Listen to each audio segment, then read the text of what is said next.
Hi అండి, ఈరోజు నేను పొటాటో బఠానీ కర్రీ చేస్తాను. దానికైతే ముందుగా పోపు దినుసులు ముందు కడాయి పెట్టేసుకొని కొంచెం ఆయిల్ వేసుకొని వేడిన తర్వాత పోపు దినుసులు వేసేసుకొని కొంచెం కరివేపాకు కూడా వేసుకొని ఫ్రై అయిన తర్వాత కొంచెం ఫ్రై అయిన తర్వాత ఉల్లిపాయలు కూడా వేసేసుకోవాలి. ఇవి కూడా కొంచెం ఎర్రగా ఫ్రై అయిన తర్వాత బఠానీ ముందుగా మనం 2-3 గంటలు నానబెట్టేసుకున్నాం. బఠానీ వేసేసుకొని అది కూడా కొంచెం ఫ్రై అయిన తర్వాత పొటాటో అనేది ఒక పెద్ద పొటాటో అయితే నేను వేసుకున్నాను అనమాట.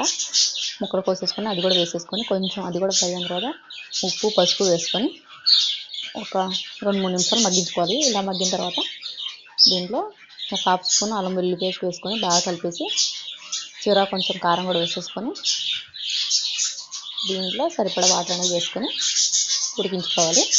ఇలా కొంచెం ఉడుకుతుంది అనగా ఒక చిన్న టమాటా కోసేసుకొని వేసేసుకొని దగ్గరికి ఉడికిన తర్వాత కొంచెం గరం మసాలా వేసేసుకొని దగ్గర పడిన తర్వాత చివరిగా కొంచెం కొత్తిమీర వేసేసుకుంటే పొటాటో బఠానీ కర్రీ అయితే రెడీ అయిపోతుంది. Video నచ్చకుండా like